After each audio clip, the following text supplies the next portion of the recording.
Thank you, Jesus.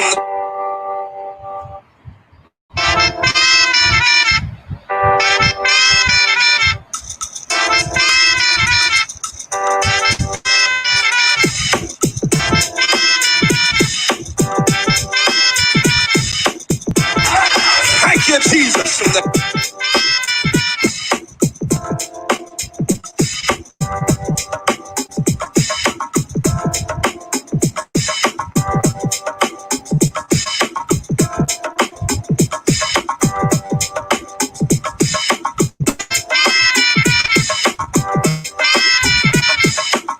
You've got a responsibility to go back to Lodabar. Your work's not done just because you made it to the palace. Bless the name of the Lord. But you've got a responsibility to help somebody else make it across. Thank you, Jesus. Don't pull up the ladder because you climbed to the top. Don't blow up the bridge because you made your way across. Thank you, Jesus. But reach your hand down the ladder and pull somebody else up out of Lodabar.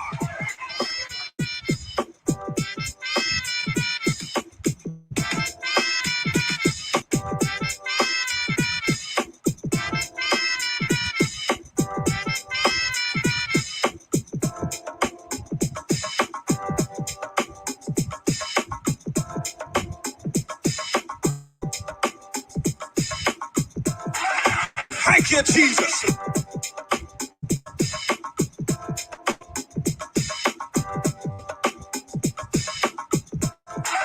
Thank you, Jesus.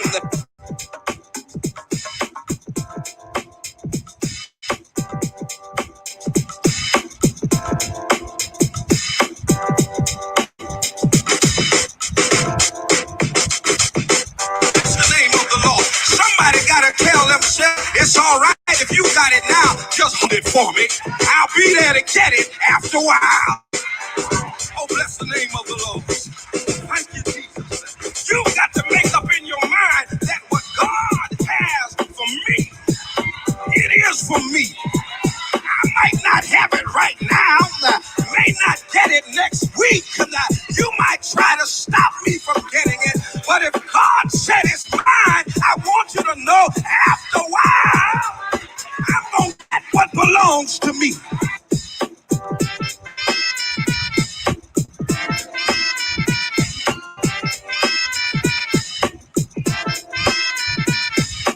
Sometimes God got to strip what you got so you don't depend on yourself.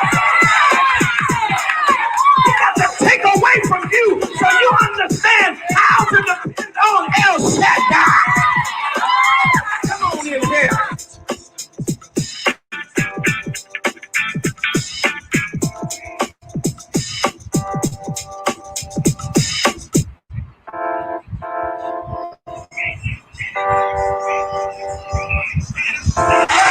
Thank you, Jesus.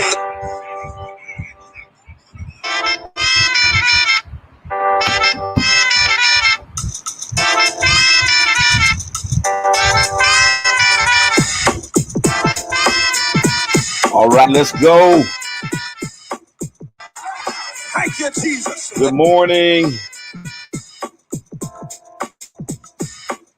Welcome to another edition of the Spoken Word. I'm your host, Bishop Talbert Swan II. And as usual, we'll be telling it like it is through cultural idioms and nuances that shape the order, ethos, and chaos of the African-American experience. Words have their own vitality.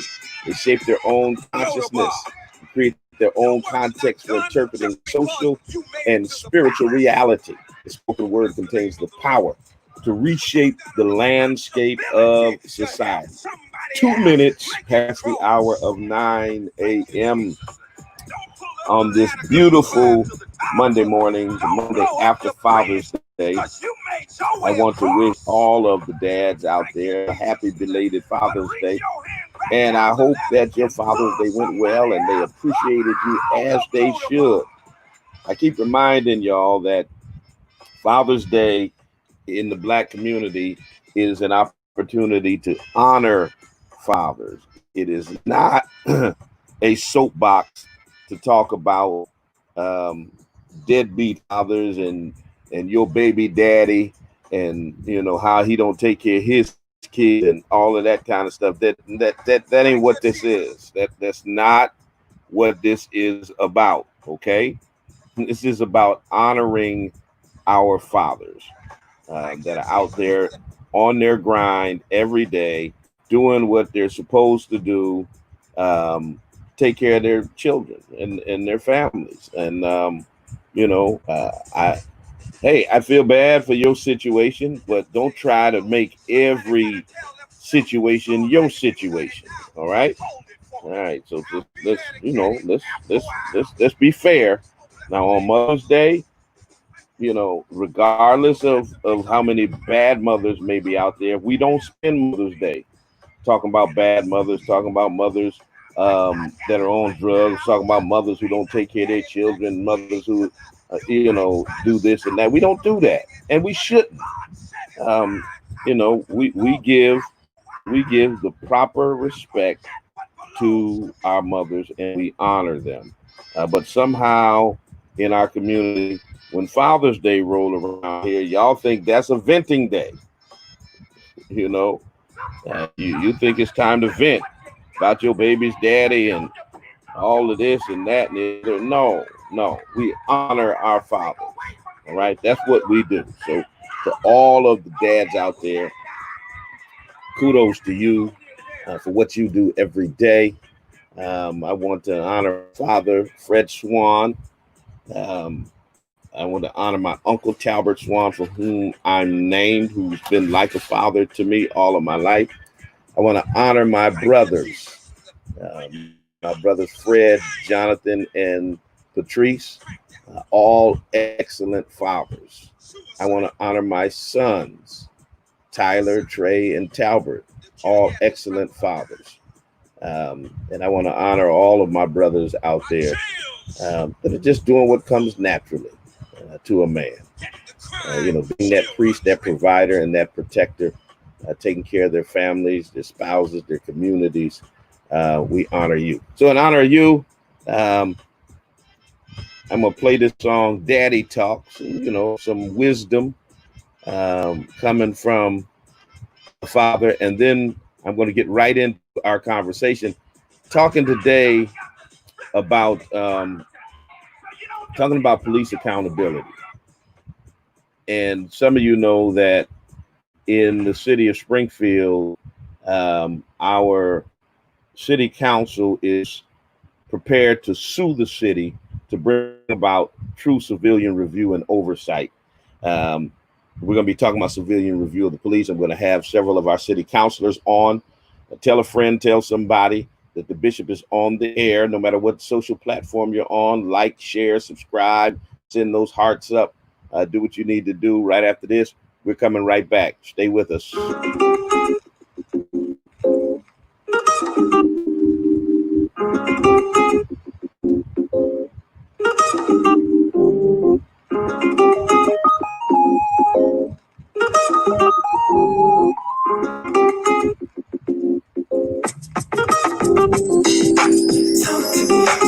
Talk to me, Daddy. Talk to me, Daddy. Talk to me, Daddy. Talk to me, Daddy. A positive attitude says everything about you. Attitude is a little thing that makes a big difference. Every day you get up, you've been given a gift. That's why they call it the present. And it's up to you of how you unwrap it. So yesterday is history, tomorrow's a mystery, today is a gift. So don't let the pain of your past bleed into your present and poison your future. Stop replaying the movie. Why did this happen to me? When it's done with you, be done with it. If it seems like you keep running into pigeons, it's an indication that you're flying too low. So set your sights a little higher. Remember, eagles fly by themselves. If you can see the invisible, you can do the impossible. Allow your challenges to be a stepping stone to propel you into new possibilities. So be discontent with your past accomplishment. You're only as great as last success. So maintain your hunger and your passion. Remember this, within every seed there is a tree. In every tree there is a forest. Who and what you were born into is simply the environment to prepare you for your ultimate purpose. It was not a setback, it was a setup. Your purpose and potential is bigger than your past pain or problem. Another talk dedicated to you. Listen to your heart, don't let your mind fool you. Remember the talk dedicated to you. Whatever you do is gonna surely come back to you. Successful people will do the things they hate to get the things that they love. Much of life is about sacrifice. You gotta give up something to get something.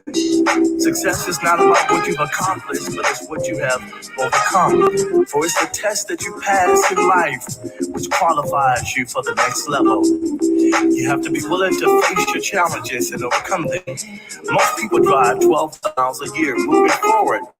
But most accidents are caused when they move backwards. You gotta stay focused on what's ahead of you instead of what's behind you. It's your daily routine that determines your success or failure. Whatever you practice at is what you become great at. What's more important than being intelligent is having the right attitude. Respect costs you nothing, but it will cost you everything not to have it. So don't be too smart for your own good. Remember, a hard head makes a soft behind. What's more important than your five senses is common sense. The heart of a fool is in his mouth, but the heart of a wise man is in his character. So don't sweat the small things. Yes, for a short temper is a long walk. Be slow to speak, quick to listen, and remember this: you gotta live longer to know everything. Your character is what matters most. Once you have been labeled with a bad reputation, it's hard for people to see you any other way. A good name is worth more than all the money in the world. Your life is broken up into three parts. First you learn, then you earn, and then you return. You gotta give back. Yes, sir. Got to give back. That's what my daddy taught me. That's what he taught all of us. And so that's what we try to do. Try to give back to the community.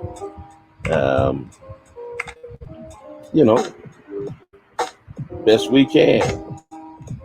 90.7 WTCC. Good morning. Good morning to my Facebookers, my Periscopers, my YouTubers. Matter of fact, I need to make sure folk know my YouTube is live. So let me share that with folk. And then I'm glad I said that because that just reminded me I need to pull in my Instagrammers, man. They be feeling left behind because I get on here and I sometimes forget to pull in my Instagrammers. And I found out that a whole lot of folk, are Instagrammers. So I got to put them in. Coming up momentarily, several of our city councilors here in the city of Springfield. But I think this topic is relevant across America because civilian review of police is necessary everywhere. And it's my perspective that too many citizens have experienced unjust targeting, humiliation, loss of physical freedom, and even physical harm at the hands of police for there not to be true civilian review. And collected data will show this is not some new phenomenon. Okay. Um, this is not the perspective of just a few activists. There are many residents that have lost faith in the complaint process as it stands. Some, even believe that they'll suffer by using it, that the courts will target them if they complain against the police. So they won't even use the complaint process. So, that's a problem. That is a problem. Um, when people feel like they've been abused by police, and because of the tactics of the police, they will retaliate if they file charges. Not a good thing. Not a good thing. So we've got to have true civilian review. Just got to have it, and that goes around the board. And there are far too many departments that still are on this antiquated thing of a police commissioner, so that the mayor can control what happens within the police department. Case in point, here in Springfield, we had an issue with them reinstating 5 police officers that were a criminal indictment. We pushed and pushed and pushed for them to resuspend those officers. Finally, when the mayor decided that he would do it, he made the announcement. And then the police commissioner, who adamantly defended her decision in the first place, said she agreed with the mayor, which means basically the mayor's calling the shots and the police commissioner is not. I mean, that's what it is. The mayor is running the police department. A politician should not run police departments. They shouldn't. It's possible to protect and serve our residents without violating the integrity of the police profession and without infringing on the civil rights of any of us. That is possible to do. They haven't learned how to do that because they resist civilian review. Think about this just for a moment. Our counselors, I see, are gathering in the background. Think about this for a moment. Police officers all over America are resigning because they perceive they can no longer abuse and murder unarmed Black people without accountability. Think about that just for a minute. I'm quitting my job as a cop because you're taking away my right to kill Black people with no consequences. This is why they're resigning. Half of the Atlanta Police Department, half. Now, see, this is why y'all have to be careful when you throw out those numbers. 99% of cops are good cops, and it's just a few bad apples. When 50% of the police force start out sick with the blue flu because they're mad that a murderer got charged with murder, that flies in the face of this whole concept that 99% of them are good cops. Good cops don't get mad because bad cops who murder people get charged. They don't get mad and call out sick. And if 50% of Atlanta police call out sick and are protesting a murderer being charged, at least 50% of Atlanta police are bad cops. So that throws that whole 99% cops out the window. When 2 police officers can push a 75-year-old man, fracture his skull and paralyze him, and 57 police in Buffalo resign from that special unit because they're mad that you cannot paralyze elderly people and get away with it, none of them are good cops. Come on, man. Let's just be serious. Just be serious. So let me give you the backdrop before I introduce our guests. I see City Council President Hirsch and Councilor Tracye Whitfield are on deck waiting for us. So the history of this goes like this. When the control board imposed retirement on Paula Mira, because that's the history of it. They imposed retirement on then Police Chief Paula Mira. They abolished the police commission, which was a civilian board that had the authority to hire, fire, discipline, promote, demote, set policy, etc. So they abolished that and created the position of the police commissioner and put all of the authority of the former police commission into the hands of one person. They hired, at that time, it was a political hire. Mitt Romney was leaving the governorship. He wasn't running for re-election because he was preparing to run for president. And his boy, who was over the Executive Office of Public Safety, Edward Flynn, was hired as Springfield's first police commissioner. All right. It created a new paradigm for police community relations. And unfortunately, while many of our citizens believe there needs to be an independent civilian oversight of the department and its complaint system, there are those in city government who assert that there's no problem with having a single police commissioner. And so there was a complaint filed with the Massachusetts Commission Against Discrimination by the Pastors Council of Greater Springfield against the Springfield Police Department. The city responded by proposing a civilian review board entirely appointed by the mayor with little or no statutory authority, The substantial, long-standing, unmet need for independent means of public accountability for Springfield shouldn't be tossed aside for an advisory board that serves at the whim of the mayor. And let's just be clear.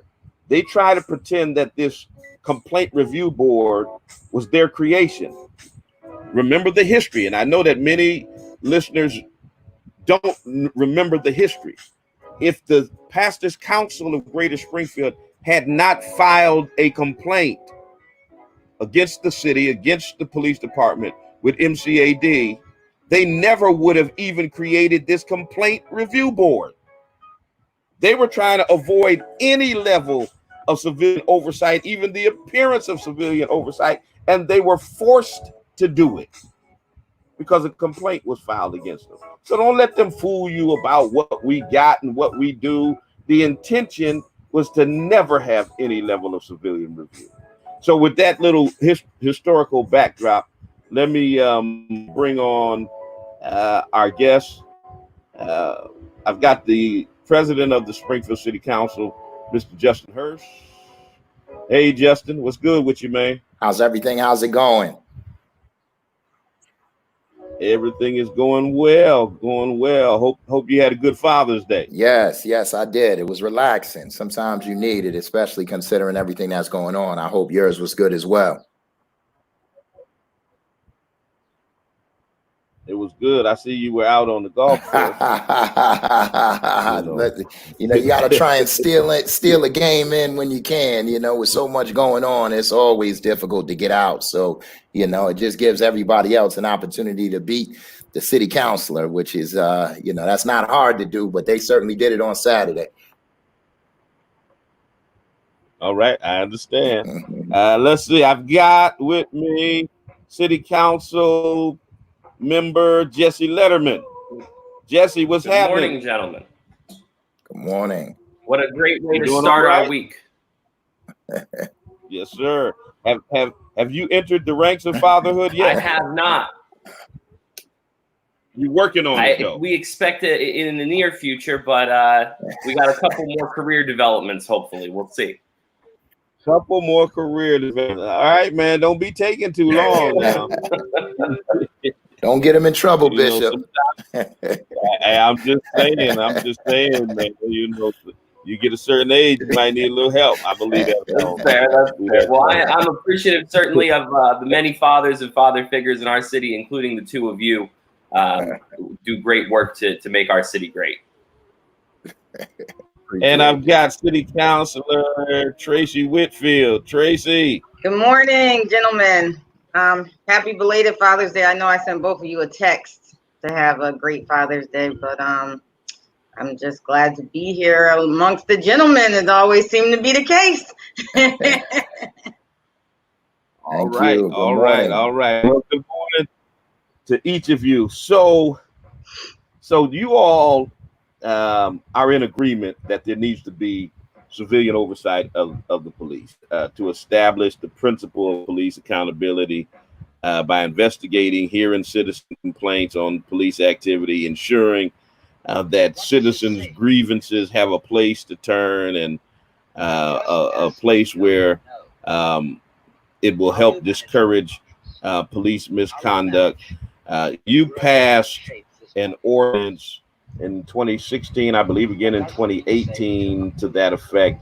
Councilor Lederman, talk about the ordinance that was passed, what it consists of, so people can have an understanding of what's what in terms of this potential lawsuit. Certainly. So, a brief history on sort of what's happened with a police commission over the last 10 years.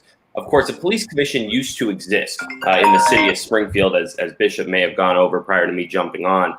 And that commission was dissolved by an action of the Finance Control Board, which was an unelected state-appointed board that was in charge of the finances and many other aspects of the city of Springfield for a period of time.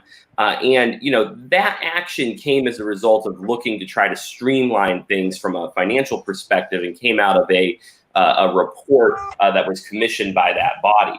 But even within that report, it pointed out that many members of the community felt that a commission, a civilian commission, brought the community closer together with the police department, and they felt that that was a very important aspect of governance of the police department. And so the model that, of course, was put in place following that was that of a single commissioner who held all authority in the police department and reported only to the office of the mayor, was appointed by the office of the mayor. And so it really shrunk the amount of involvement for civilians in police oversight and in police policy. And so for many years, there's been a movement among the people of Springfield, and including some elected officials in Springfield, to bring back a civilian police commission. And one of the reasons that I've always supported it is that I just subscribe to a political philosophy that when you're looking at government, whenever you concentrate power, you're really setting up a recipe for a lack of transparency and accountability. But when you break up that political power, you are, by its very nature, creating the opportunity for more transparency, more accountability, and more access. And so the ordinance that originally passed the city council in 2016 was a restoration of a 5-member civilian police commission. And this commission would have the final authority on all policy personnel decisions within the police department. One thing I think very important to note is not only would it have the final say on discipline and complaints that are brought forward, but it would also actually govern the policy of the police department, which is something that the current civilian review board that exists by executive order doesn't really have a formal role in, other than in review. And in 2018, we updated that ordinance again to bring it more in line with the city charter. The city charter says that the mayor appoints all boards and commissions and heads of department, and previous ordinance had included city council confirmation. Certainly, that's something we would like to see, but it's not in line with the charter as it exists currently. And so our goal as a body was to try to bring forward something that was supported by the community, that fell in line with the laws of our city, and that created broader transparency and accountability. We also worked very hard to make sure that it didn't conflict with any existing contracts for commissioners at that time. And we've made very clear, it was never about a specific commissioner or about a specific mayor or any specific city councilors. What it is about is creating more transparency and accountability. Unfortunately, as you may have mentioned, Bishop, the mayor has respectfully not appointed that board. He's put another commissioner in charge of the department. And for that reason, the city council in hopes of resolving that dispute so that we might come together to move forward on these issues, has retained legal counsel. Some fantastic lawyers stepped forward to volunteer their services, Tom Lesser and Michael Aleo, and they'll be advising us, my colleagues, of course, Councilor Whitfield, Councilor Hurst, and the rest of our body on what are our options to bring enforcement of that ordinance and move forward. So Councilor Hurst, as Councilor Lederman has stated, by charter, the mayor appoints the members of all boards and commissions. If your ordinance has given the mayor the authority to appoint the police commission, just like he's appointed the members of this complaint review board that he claims he's now trying to give subpoena power to, why would he resist appointing a police commission that already has that subpoena power by charter, if he still has that authority to determine who's on it? What is this resistance about then? Yeah, no, I'm not 100% sure, to be honest with you. I think he just, I think as opposed to, consulting with one individual and dictating what it is that he'd like to see with one particular person, a single police commissioner, now he would just have to, consult with 5 members who would probably be representative of the community, certainly have some experience to a certain degree in law enforcement. And I think maybe the fear is that, he might not have the same amount of control, which Councilor Lederman mentioned, when you're talking about 5 people who also have to report to the communities in which they live in. And so, I think it would be much more difficult to allow something to occur that just occurred right now, which was absolutely absurd. And that was the reinstatement of 5 officers who were under criminal indictment. I just can't imagine that you'd convince anyone, which is why I was shocked that Commissioner Clapperud was in agreement with those 5 officers being reinstated. But the idea that you would convince 5 people, it just wouldn't happen. And so I'd imagine that he's a little skeptical as to whether he would have the same amount of control over 5 people as opposed to one individual commissioner. So I certainly see where his fear is at, but it's something that the community wants, and it's something that, we should take advantage of at a time like now. The one thing I will tell you is that the single commissioner, while I'm not 100% sold, I mean, I'd love for the mayor to say, you know what, city council, you can identify 2 people of this 5-member commission, and you can vote to confirm those 2 individuals. He can certainly spread the power out so it's not as political, and he can give anybody else that he wants to give appointment powers. Maybe he gives an organization from the committee, and from the community, the ability to appoint an individual police commissioner. He can spread the power that way if he so chooses, and to depoliticize it, as some would say. But it's really up to him. And, we know that the current system right now is not working. And so because it's not working, I will support whatever commission that we can possibly move forward from a legislative standpoint.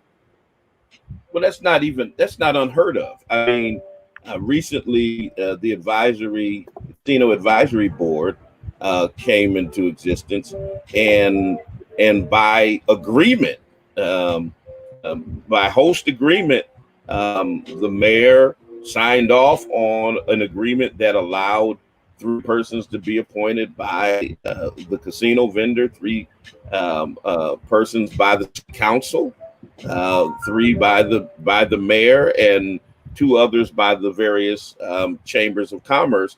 So that's not unprecedented, where he has acquiesced to allowing others to have the authority to make appointments.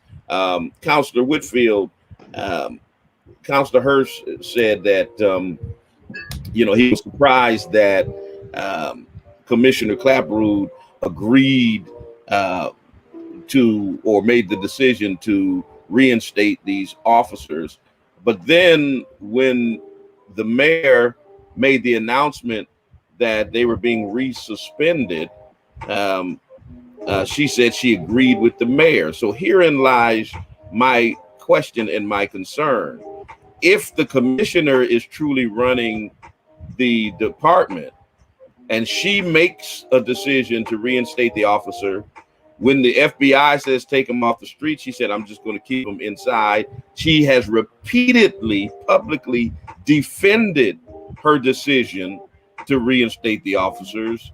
When the NAACP and several other counselors came out against the move, she defended her decision. And now all of a sudden, when the mayor says they're going to be resuspended, she says, I agree with the mayor. So who's really running the department? Is it the commissioner or is the mayor running the department? Well, I don't know. I don't know how to answer that question, Bishop. I would love to say that the commissioner is running the department, but I know from working with the city that all decisions go through the mayor's office when department heads are appointed. So I think that this might have been her decision and he backed it. And when the decision was changed, she had to back the mayor because in essence, that's who she reports to. So actually the mayor runs all the departments. All the departments go to him for approval of certain things, especially if they're on a higher scale. They have their executive level meetings. They discuss implementations of certain funding, certain laws, certain rules, and he has the ultimate say. And I think that because she was appointed by him, is just like a sense of loyalty that she would agree with the decision that he made to resuspend the officers. She can't make her boss look bad. So, you know, in essence, he runs it. She wants to keep her job. Yeah. So then let's flesh that out a little bit. You're right. You know, all departments are run by the mayor. The mayor's appointing these heads of departments. He's going to have a say-so and supervise them as he should. However, by charter, certain departments, certain segments of the city, it provided some level of oversight to at least give the appearance of transparency and give some other oversight other than the mayor, such as the police department had a police commission, the fire department had a fire commission, the parks department has a commission. So there are various departments that do have a second layer of oversight independent of the mayor, even though they're appointed by the mayor, because those who created the charter felt like it was needed. We're going to take this call and then we'll kind of get your response on that. Caller, you're on the air. Hello? Yes, you're on the air. Oh, hello. I just wanted to say I moved here about 11 years ago. I thought Mayor Dominic Sarno was a pretty good guy at that time. At this point, I just think he's been in office far too long. He's just not responsive to the will of the people any longer. All right. So what does that mean in terms of what you're going to do in the next election? I'm meddling, but well, I would like somebody else if we've got a choice of people. But anyway, getting back to who's running the police department, obviously the reason Claproot was put in is because Sarno knew that he could control her. That's why he brought up somebody from in the force this time, I believe. She's somebody who knows him, somebody he's worked with before, and I think just, obviously, like you say, is running the department at this time with her as a figurehead. Yeah, well, all of a sudden, appreciate your call. The need for national churches disappears when they already have a handpicked person from the inside that they want to put in place. But let's go back to that question I posed before the call, and I'll open the floor. You counselors can go ahead and take a stab at it. Repeat it one more time for us, Bishop. So I'm wondering. First of all, we were saying who ran the department, but the charter provides an extra layer oversight for some particular departments of the city, the police department, the fire department, the parks department. They deemed that it was necessary that there be other voices, some other minds, some other people involved in running these departments other than just the mayor. That was by charter. They did not want a single department head who reported directly to the mayor to run the police department.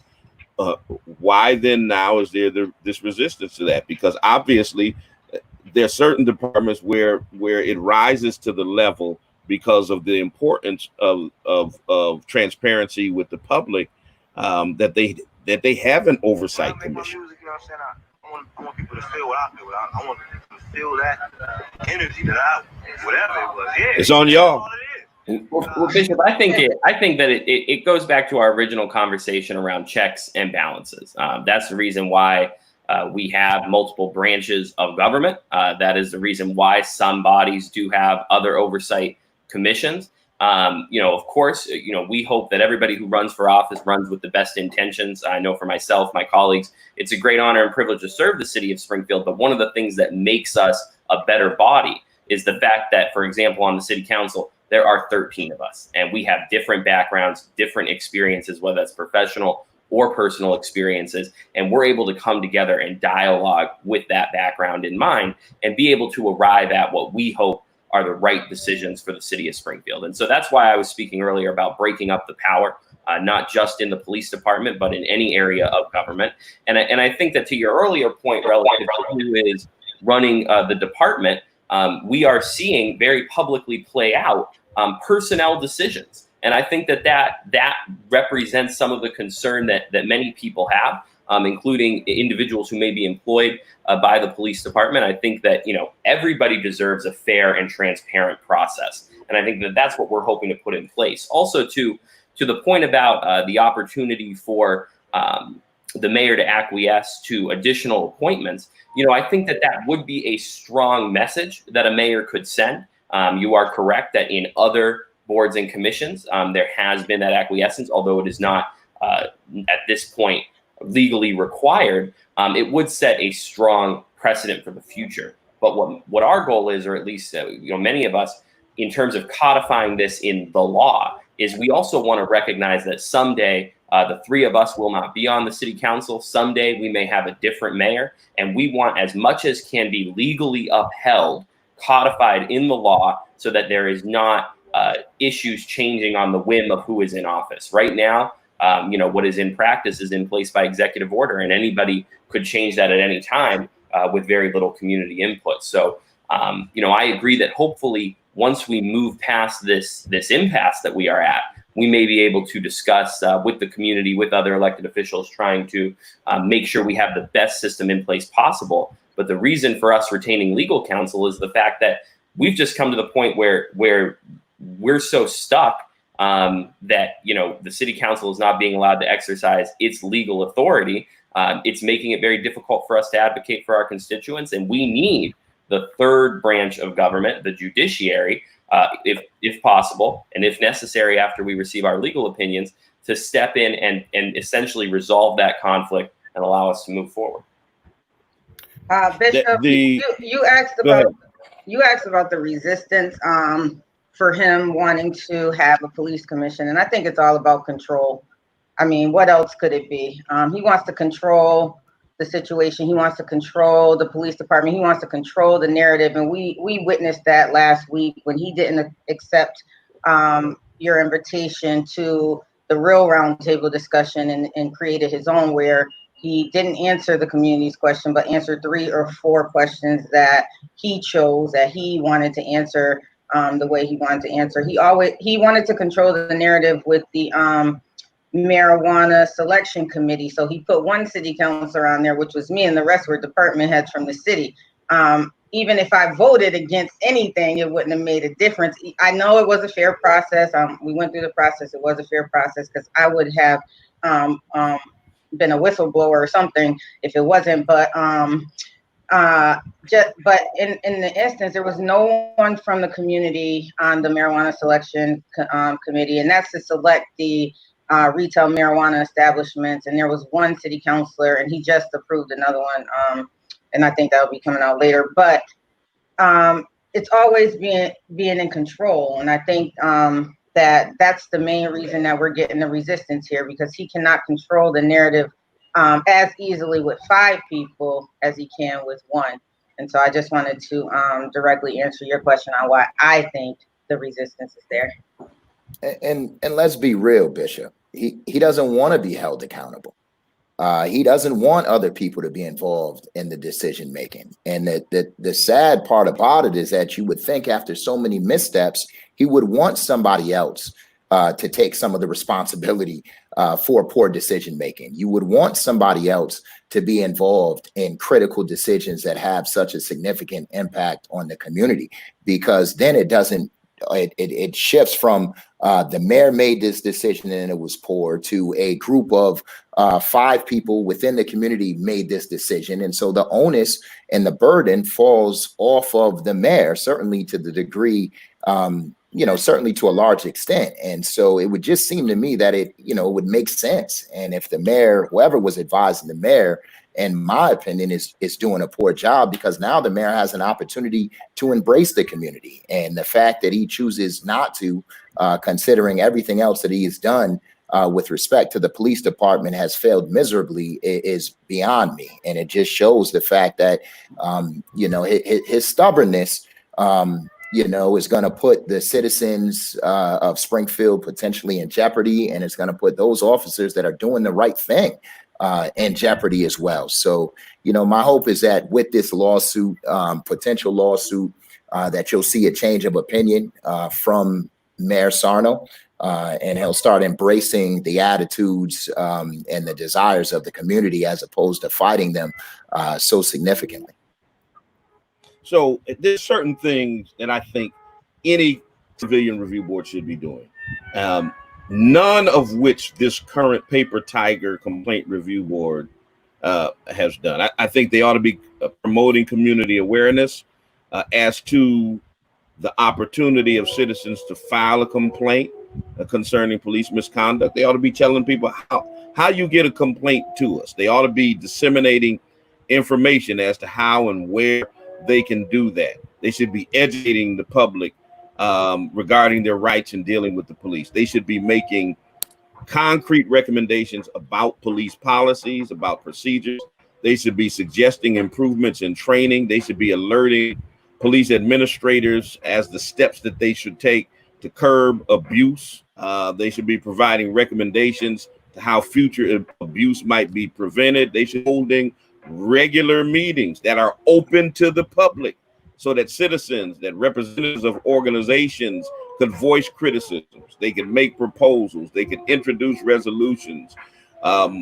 They should be utilizing all kinds of methods to ensure that the public is engaged and involved. They should be publishing semi-annual reports that should be listing the number of complaints received, the complaints that were investigated, the hearings that were held, the complaints that were withdrawn, the local, state, federal cases that were filed against the police department, the disposition of those complaints.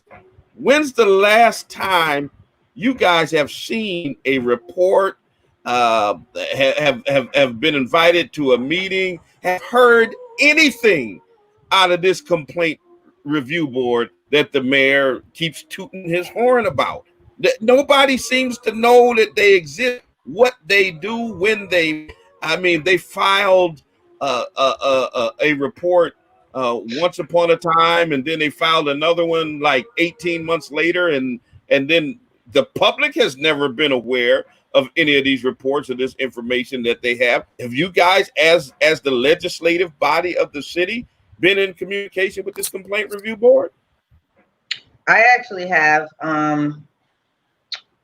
Last year, I was invited to a closed meeting that the mayor's office selected the participants in the civilian review board. I don't know what they're called.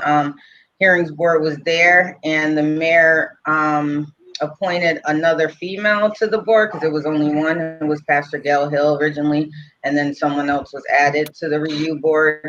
And we had an opportunity to talk about what we wanted to see at that meeting, but there was no follow-up after that. What we asked to see from a community standpoint wasn't implemented. I think that was just to codify questions about what this review board does. And because there was folks going around talking about the community review board in the community, they had to do something. So they had this meeting with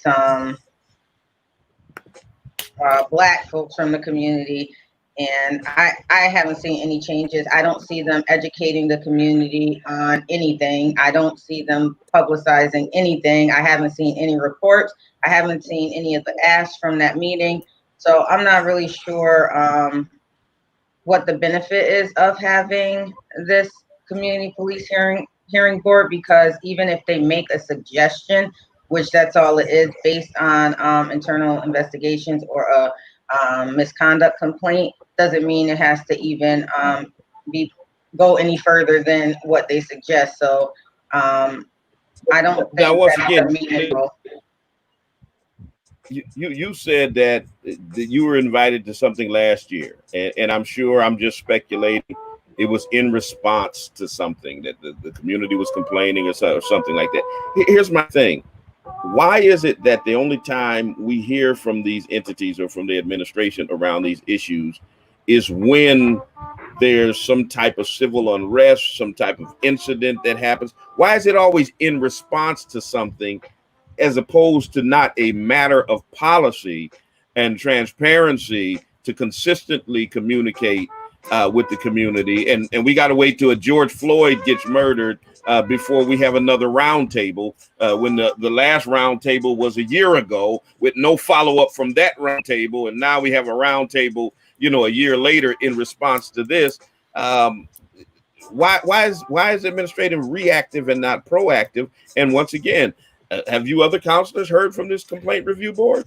Bishop, let me just add to that. The only time I've heard from any member of the Community Hearings Review Board was when we were critical of them. And that was one time, probably about a year ago, when we were having a similar conversation around something that the administration was being reactive to, and, always wants to point to the Community Police Hearing Review Board and a reactive response as to being proactive. And my biggest issue is that we don't hear from them.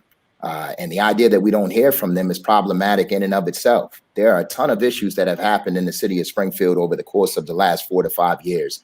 And I haven't heard from them one time have I heard from them. And it's been in response to my criticism of the entire Community Police Hearing Review Board. So, the idea that they can't say anything, highlight the process for us again. Even if you can't do anything at the moment, highlight the process. Why does everything have to be so covetous in terms of getting that communication out to the citizens of Springfield? People are asking for information, for an alternative, for an explanation as to what this Community Police Hearing Review Board actually does. Somebody say something, and not the mayor, who ought not be the face of the Community Police Hearing Review Board. That's problematic in and of itself, especially considering his stance recently.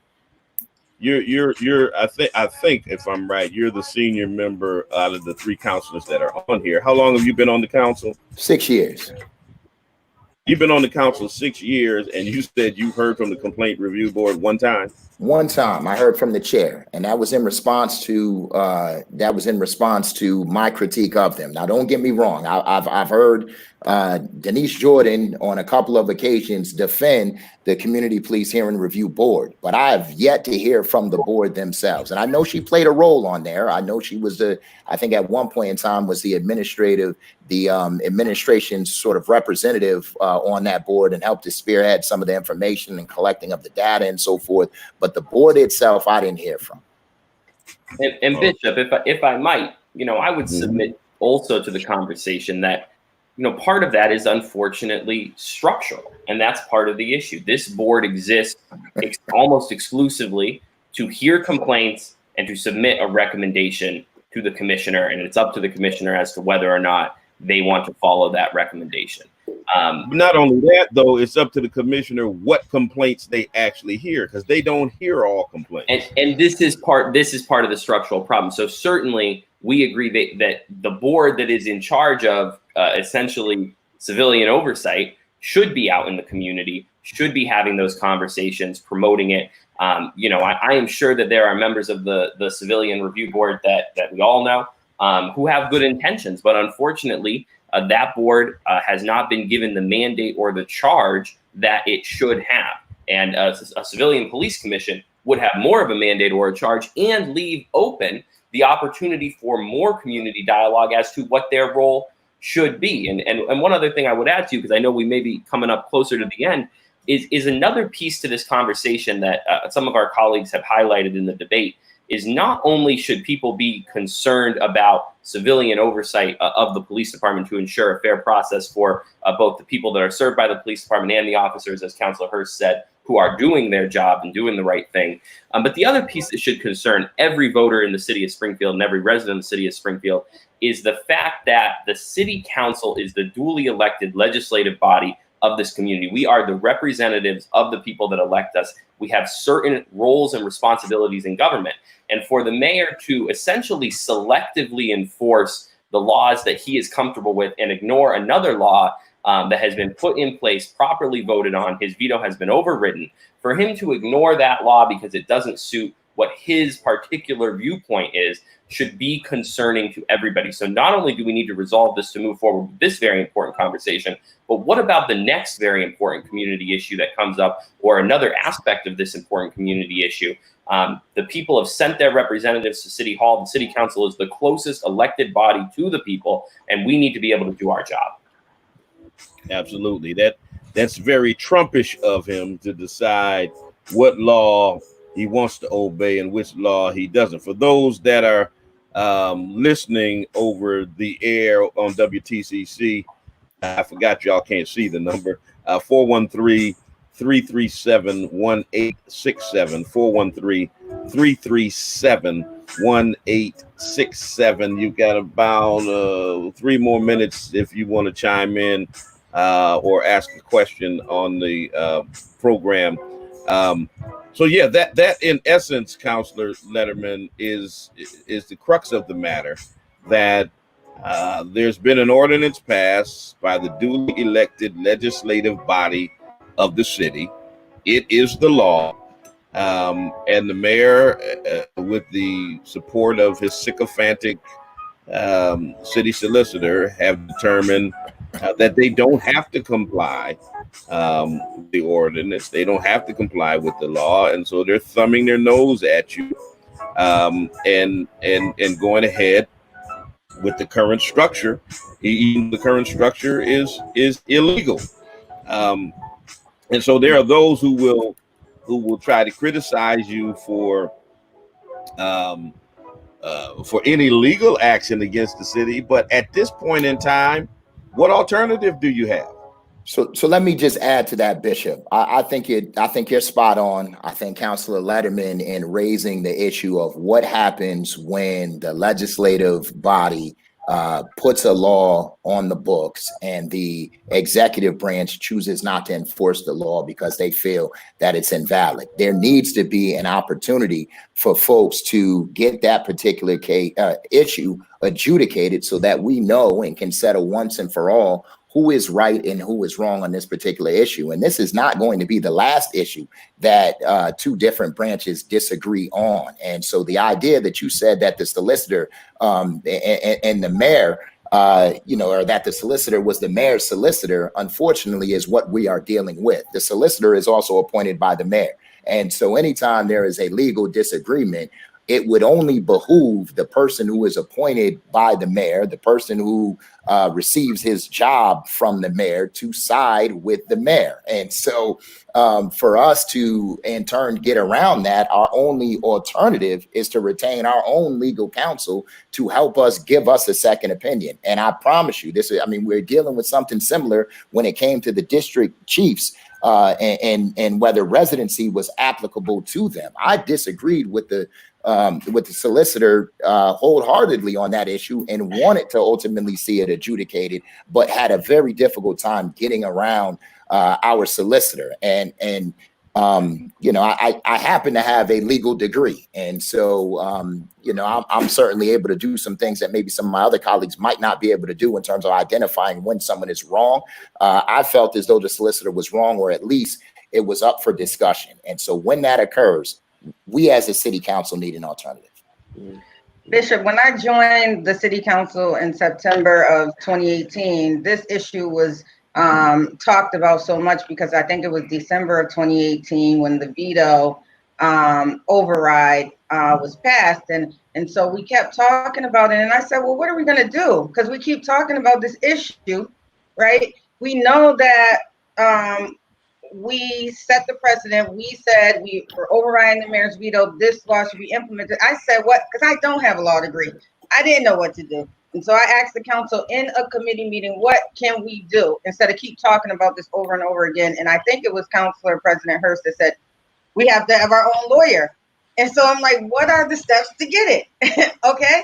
And they was like, well, we could either have the money placed into the budget, which the administration isn't going to do. And from working in finance, I know that the administration is only going to put in the budget what the mayor allows. And so getting our own lawyer was Councilor Whitfield, I hate to interrupt you. I'm gonna come right back to you. I got to sign off for WTCC, and then we'll continue with the online audience. Okay, no problem. Those who are listening on WTCC, thank you for listening.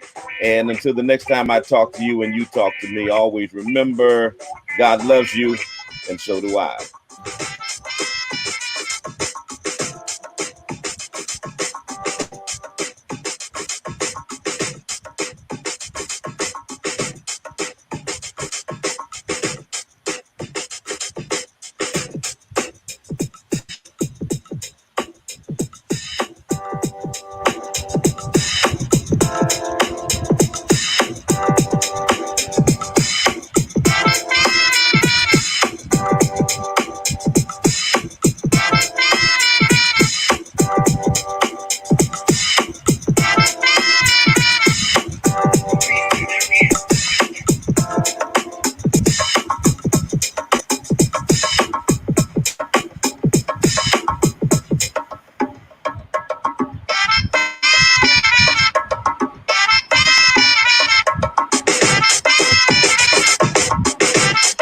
All right.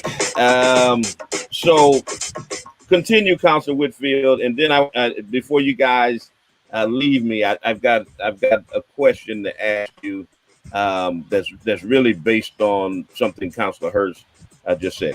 Continue, Councilor Whitfield. Okay, so where I left off is that we could put the funds in the budget under the council line items to pay for a lawyer, but we know that the budget is first approved by the mayor before going to the city council. And with Corona and COVID-19 being here, we're bare bones. So they weren't going to add any type of, even if it wasn't Corona, they weren't going to add any type of money for us to get our own legal representation. And so the next step was to ask for a pro bono lawyer. So like in the past few weeks, that's what we've been doing. We've been ramping up, asking for pro bono representatives. And although we have this one, we have been approached by maybe 4 or 5 or 6 different legal teams that want to help us in this case, because they know and they feel that the oversight of the police department is needed. We need to hold the police department accountable for all their actions. The oversight of the agency will improve the quality and the internal investigations of alleged misconduct. And so we had a bunch of people reach out to us. So I just wanted to say that I didn't know what to do. So I'm appreciative of the lawyers that we have on the city council. And I'm appreciative of us even discussing it and moving the ball forward, because we could have stayed talking about it and communicating about it in our committee meetings. But we decided to just move forward and act on it. So here's another question, and I'll fix my picture. Don't y'all worry about that. But here's another question. It goes back to your notion, Councilor Hurst, when you talked about the city solicitor being appointed by the mayor, and there's inherent in that a conflict. There's an inherent conflict when you have someone who's appointed by the mayor, who's then asked to render a legal opinion on behalf of the mayor, a legal opinion that will ultimately support whatever the mayor's whims are in the place. We see the similar problem with a police commissioner who reports to the mayor, whereas the model that most of the experts say of civilian review is to have a board that will forge a relationship with local prosecutors as well as the offices of the state attorney general, the U.S. attorney, and other entities, so that complaints that allege serious police misconduct can be forwarded to relevant prosecuting agencies for appropriate action. So police commission can determine, you know what, this doesn't need to be in the hands of the internal review of the police department to investigate itself and go to the district attorney. We need to bring on some other entity that does not necessarily have a conflict, which is what we see even in your case with the city solicitor. How important is that, especially in light of the fact that this whole Nathan Bill incident, if it wasn't for the state attorney general, none of these 14 individuals would be under indictment right now. I mean, you have to start off by acknowledging that there's a conflict, right? If we don't acknowledge that an actual conflict exists, then we're putting ourselves in a position to fail and make it much more difficult than it has to be. If you acknowledge that there is a conflict, then you can start taking the steps towards remediating that conflict, whether it's with the IU having a difficult time investigating their own officers, or whether it's the district attorney who in the Nathan Bills incident did an absolutely dismal job in terms of investigating, or at least it appears that way, and holding his own accountable, and probably not doing so because he needs them to testify in other cases that might be unrelated to police brutality. And the fact that you have a commissioner who is not going to, even if she has all of the information, hold their own officers accountable as well, and a mayor in the same light is extremely problematic. So having some sort of independent body when there is an obvious conflict that we can just kick it up to remove them from the chaos of the battlefield, and having to make decisions that is difficult as leaders. I mean, they probably don't want to hold their own accountable. So let's create an independent body to do so. And to me, that only makes sense. And if you don't want to take those steps, it's because you haven't recognized, or you refuse to recognize, that there is a conflict, and you want to have control when there is an obvious conflict and folks are wrong. And that's my point. Control. It has nothing to do with not recognizing the obvious conflict, because we know it's a conflict, but you cannot control the situation or the narrative if we have our own representation. And I think anytime we disagree with the mayor's decision and we have the legal backing to support whatever is being put forward, we should have our own legal representation, period. Because if someone is paying my check, that is paying for my household, and they're signing on the dotted line, where is my loyalty going to stand in every situation? So it's clearly a conflict, and if you don't see the conflict, then you don't need to be in that position of government. And it's all about control. It's all about controlling the narrative, the situation, the outcome, and that has got to change. And this is going to be the point where we start that change, and we will continue it until we get some money in the budget, and we're going to ask for it every year, to have our own representation, legal representation in these type of situations. There is no other way around it. This has been going on for too long. And if I may, Bishop, to that point, this is not the first time that there has been a major legal dispute between the administration and the city council that involves broad members of the community coming in and expressing their will and the council attempting to advocate for them. If you think back to a campaign yourself and myself were involved in 10 years ago, which was the campaign against a construction, demolition, waste incinerator in the city. And the city council ended up in the exact same position where the solicitor said, you don't have the authority to do what you want to do. I will not represent you if you do it. And they had to go out and seek, this was prior to my election, but I was involved as an activist, as were you. They had to similarly go out and seek pro bono counsel. They were lucky enough to be advised by a former city solicitor who happened to be a former city councilor.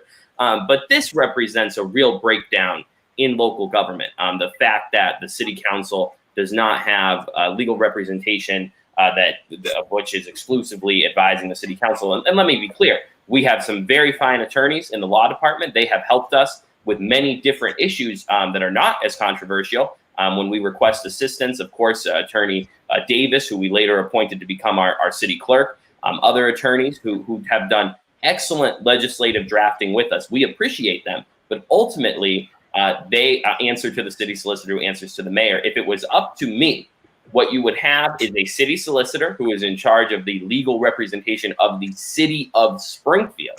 And then on retainer, you would have legal counsel to the mayor and legal counsel to the city council. And that I happen to think the city solicitor should be elected. That's my own opinion. That would give them the independence of action to run that department and to represent the various arms of the city as they deem necessary, and not have to report directly to the mayor. But that would need a whole charter change and the whole nine. But I would submit to residents who might be listening that although it might not sound like the highest priority to hire a bunch of lawyers, you want your elected officials to be acting with the best legal advice possible. And we work for the people. We need to make sure that we have the best advice possible when we're moving forward. So I would submit it will make government work better when we are all properly represented. And in other communities, city councils do have their own legal counsel. And when there is a dispute, they file a motion for summary judgment or the proper legal term, and a judge rules, and it doesn't take 5 years. So they're able to move forward with the next issue on behalf of the people. And I also just want to say kudos to the council. The fact that the council has come together on this this very significant issue and has kind of pressed the envelope, it just doesn't happen often. And the fact that the council has had the courage to say enough is enough as a result of all of the citizens' input and everything else that is happening around us, in my opinion, is impressive, and they deserve a lot of credit. So where do we go from here, councilors? I'll close you all out with that question and let you go. Where do we go from here? You all have obtained legal representation. What are the next steps? And then how can the community get involved in these efforts to bring forth true civilian review? So I'll just say that we have 10 days to see what the mayor is going to do in my conversations with Attorney Davis. And so the mayor likely will veto the order that we just sent up to him. And the next step for the city council would be to in turn override that veto and have that order go into effect shortly after our override, which would allow us to engage council, who ultimately then would, research whether we have a leg to stand on. And, if we can't negotiate a settlement prior to having this adjudicated in court, we would in turn find ourselves in court. And in the meantime, Bishop, people should continue to reach out to the mayor's administration.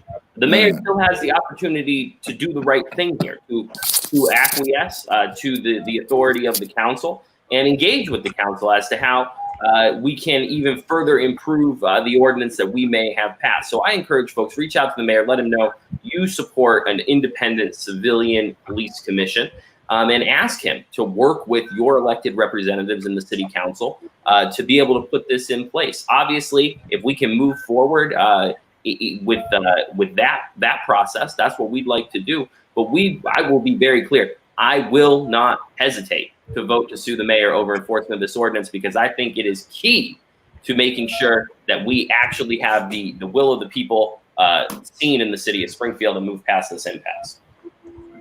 And I'm gonna agree with that. I have had individuals reach out from the community asking what they can do to support us now that we have lawyers. And I would just want to echo with what Councilor Lederman said. Continue to write the mayor, continue to put the pressure. We are your representatives, and so is he. Just because he's the mayor, he's still your representative. You still voted him in. So he needs to do what's right by the community and by all people, and not just certain communities and what he feels is right. That's just not how local government works. It's not how government works overall. He's supposed to work for the people. So continue to put the pressure, call the mayor's office, write letters, send emails, just continue the pressure. All right. I want to thank each of you. I know you guys have busy schedules, and so thank you for taking out the time to be with me on this morning, and the best to you in your efforts to bring civilian review to our great city. Thank you for having us, and thank you for continuing the conversations, Bishop. You are very active and needed voice in the community, and we appreciate everything. I learned so much from you just from watching your shows and listening to you. You're a plethora of information, and we're just glad that you are on the right side of the fence.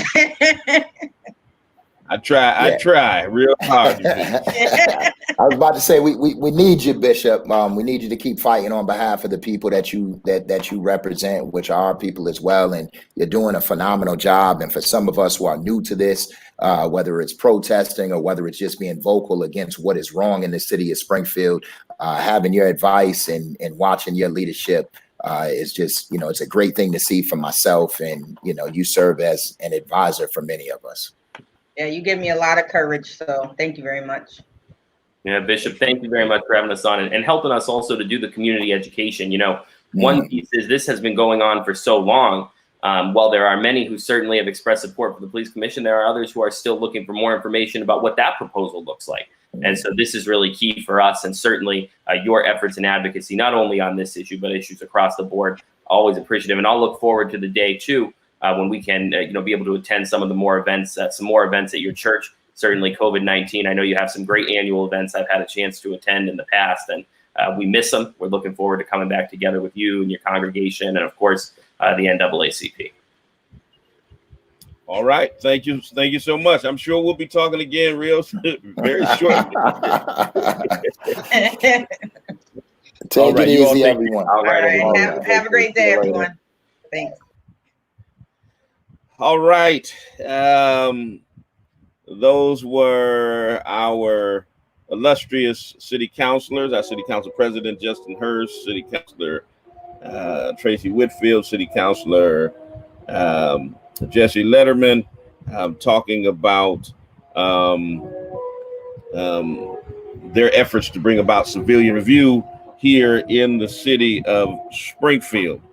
Good morning to all of you who are just tuning in or still tuning in or who have been with me the entire time. I see I got Baton Rouge, Louisiana in the house. Chris, Jarrell, I see Taisha Ware, Barry Maloney. I don't want to start naming names because it's too many of you to name, but good morning to every single one of you that are out here. I'll be on with you for another 14 minutes. So I'll take your telephone calls if you want to call in. 413-337-1867. And then I'll highlight some of your comments, see what you all have been chatting about as I've been chatting with my guests. Professional liability insurance, body cams, report citizens encounters, no legal immunity, dismantle the union. That's important right there, man. I'm telling you, that union is a monster in terms of ensuring a lack of accountability by the police department. All right. I see you there, niece. Taisha. I see you there. Trying to give out that information. Portland, Oregon is in the house. Yeah, well, rep your city, rep your town. Where you guys in here from? I see Portland, Oregon up in the house. I see who else is up in here? Baton Rouge, Louisiana is in here. Just as you don't know how you manage to be conscious, how you manage to grow and shape this body of yours. Who else we got up in here? That doesn't mean to say that you're not doing it. Equally, you don't know how the universe... Is there any place where we can read the exact language of the proposed ordinance? Attorney Baldwin, it's actually an ordinance that has already passed. And I'm certain if you go on the city website to the city council, any of those councilors that were on with me today, Council President Hurst, Councilor Lederman, Councilor Whitfield, they can get you the information on the ordinance that was passed. The ordinance passed, the mayor vetoed the ordinance, the city council overrode his veto. So that information is definitely out there and available for those who want to see. Charles Stokes says the mayor has no respect for our community. We're hoping it happens soon. It is a big priority.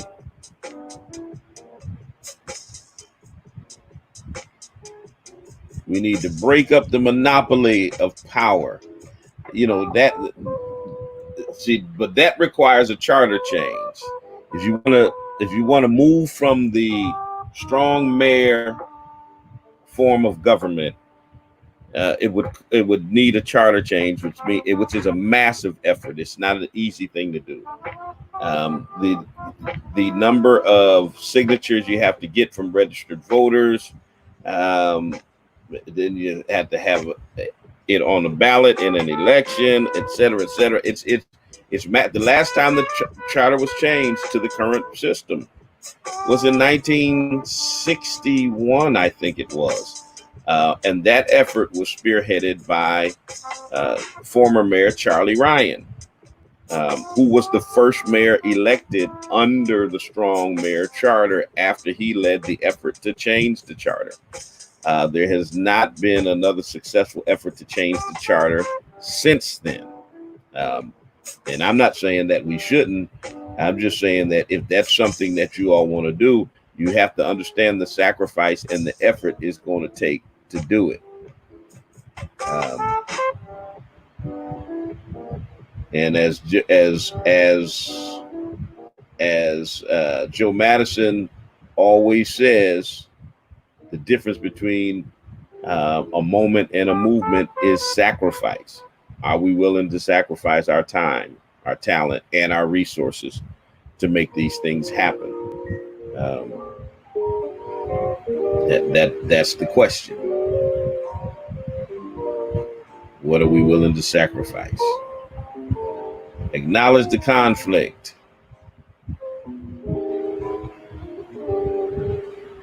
Let's see. Interview the legal teams carefully to get the person who will fight the hardest. Yes. Yes.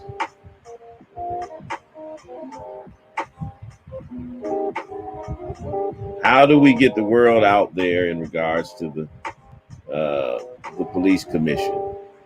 If we do get the civilian police commission, who sits on the board? Also, what are the ways we can press the mayor about bringing it back? You got to be vocal. You got to let the mayor know what you want. You all have to flood his emails, look, y'all to jam up his telephone system and let every call that comes in there be about the police commission. That you need him to comply with the law. Holding elected officials accountable is our job. Our job. How do we get on the board? First, we got to get the board in place. Let's get the board in place, and then we can worry about getting on the board. Okay, I can tell by the fact that your name is Tupac Lives, and you have no picture, and you're talking about Chicago, that you're a white supremacist who is trolling my Periscope. you guys spend a lot of time trolling my Periscope. You ain't got nothing better to do.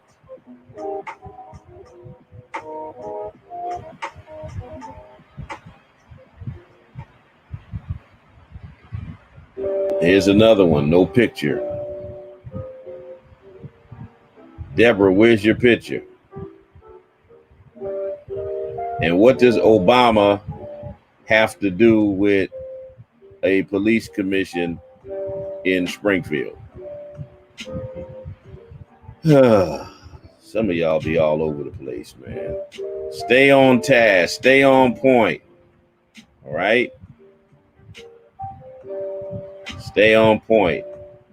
Charles Stokes is quoting the late, great Frederick Douglass. Power concedes nothing without a demand. Power concedes nothing without a demand. That was true when he said it. That's true right now. As citizens, we need to educate ourselves. That's right. Get educated.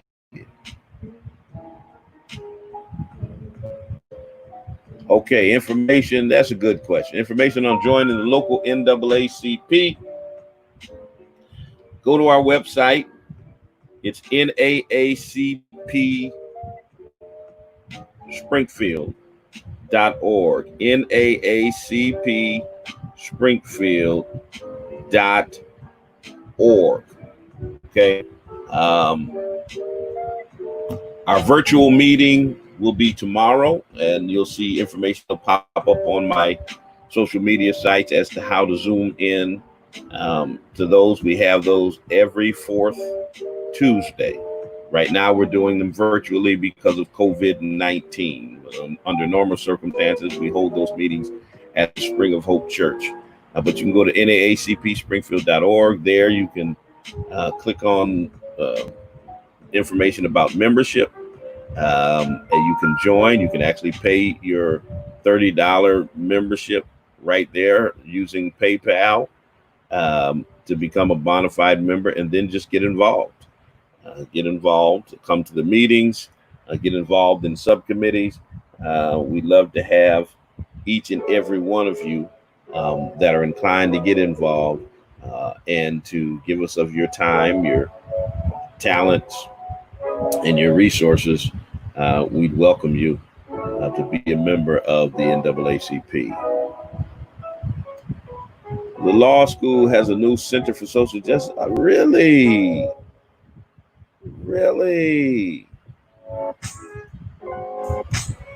I'm definitely interested. Let's connect. I believe you still have my number, Dr. Baldwin. It has not changed.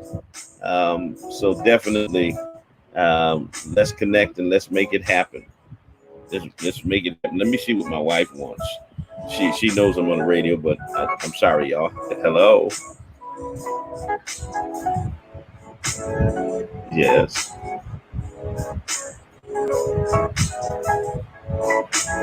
Okay.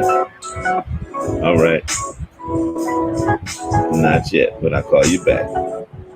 All right. So when your wife calls you from upstairs 3 or 4 times, you got to answer the phone. Yes, Dr. Baldwin, let's definitely connect. Mark Dorsey, thank you, friend. Appreciate you.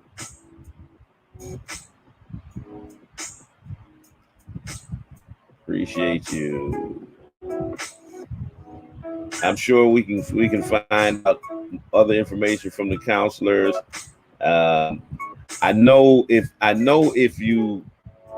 Councilor Lederman is very active on social media. He puts out a lot of good information about what's happening on the council and what he's doing individually as a counselor. If you go to his Instagram, I'm sure it's probably on his Facebook, but he definitely puts that information out there, and I'm sure Councilor Hurst and Whitfield and others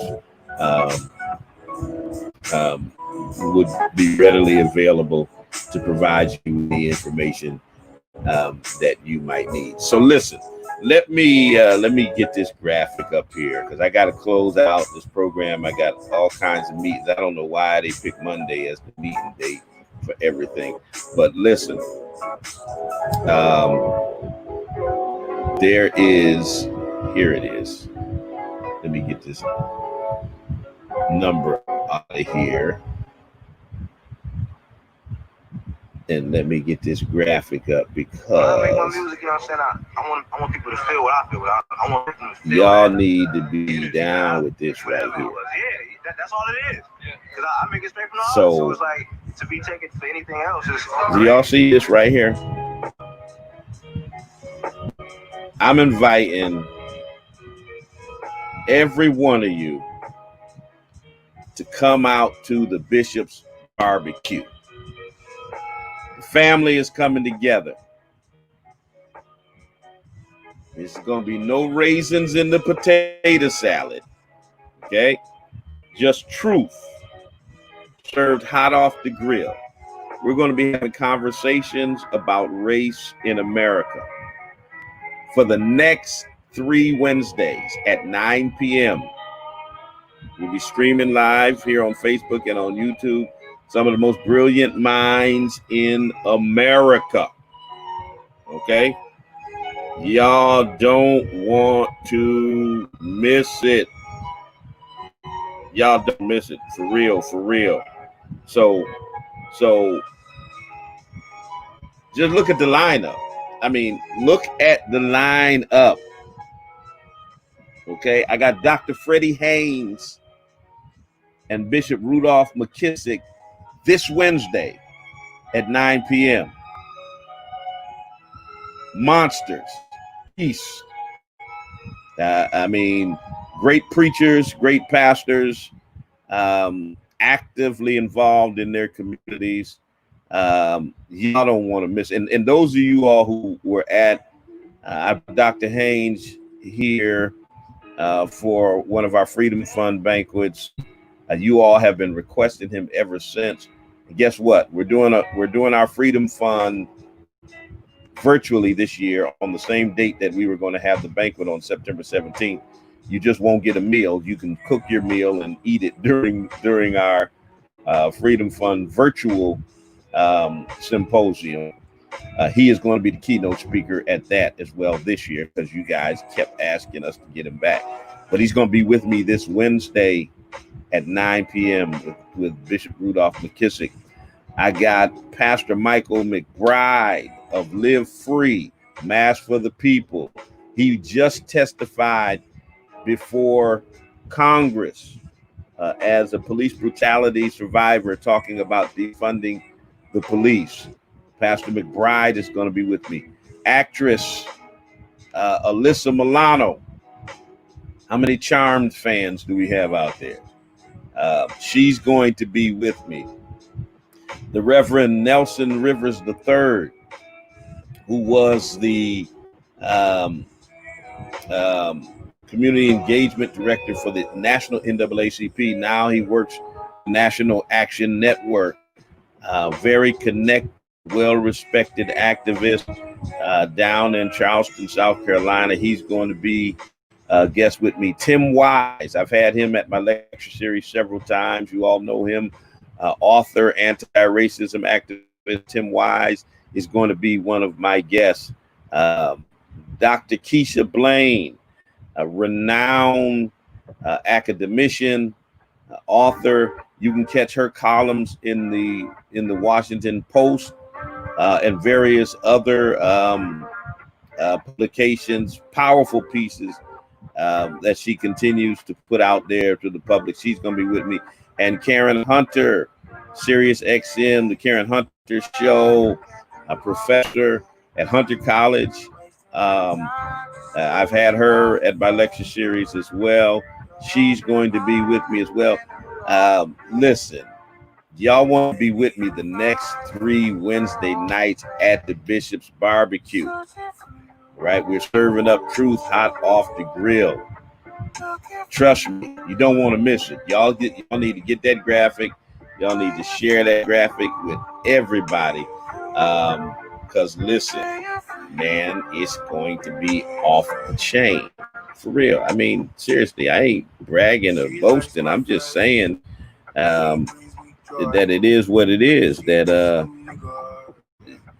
rarely do you get this level of brilliance and professionalism in one place.